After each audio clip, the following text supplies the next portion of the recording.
Supreme court ने संविधान की प्रस्तावना यानी प्रेम्बल से धर्मनिरपेक्ष यानी सेक्युलर और समाजवादी यानी सोशलिस्ट शब्दों को हटाने की मांग वाली याचिकाओं को खारिज कर दिया है।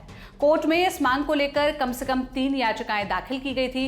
ये याचिकाएं बीजेपी नेता और पूर्व राज्यसभा सांसद सुब्रमण्यम स्वामी, वकील अश्विनी उपाध्याय और बलराम सिंह ने दायर की थी। याचिकाओं में कहा गया था कि इन शब्दों को प्रस्तावना में जोड़ना संविधान के मूल ढांचे के खिलाफ है। 1976 में इंदिरा गांधी के प्रधानमंत्री रहते हुए संविधान का 42वां संशोधन कर धर्मनिरपेक्ष और समाजवादी शब्दों को प्रस्तावना में जोड़ा गया था। तब देश में आपातकाल लागू था।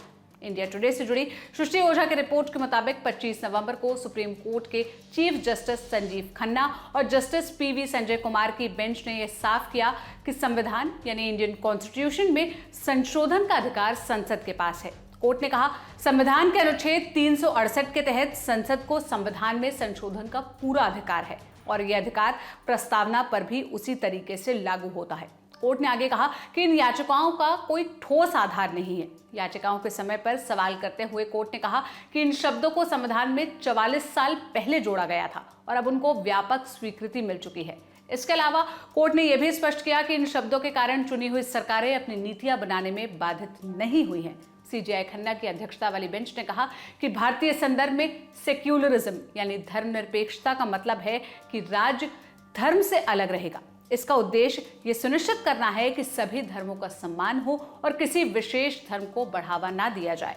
ये समानता के अधिकार को बढ़ावा देने का एक तरीका है।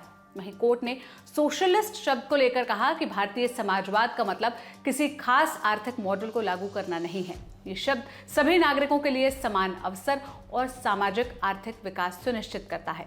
बार एंड बेंच की रिपोर्ट के मुताबिक सुप्रीम कोर्ट ने कहा कि संविधान एक जीवंत दस्तावेज है और इसे समय के साथ बदला जा सकता है, लेकिन हर बदलाव के लिए सही प्रक्रिया का पालन होना चाहिए।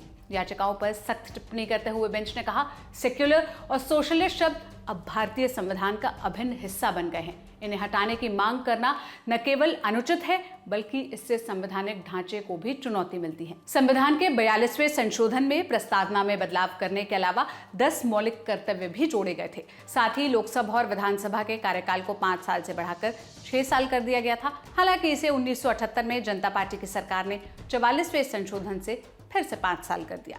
खैर, ये कोर्ट की टिप्पणी थी। इस वीडियो की स्क्रिप्टिंग की थी मेरे साथी सौरभ शर्मा ने। मेरा नाम सोनल है। देश और दुनिया की तमाम खबरों के लिए आप ललन टॉप देखते रहिए। शुक्रिया।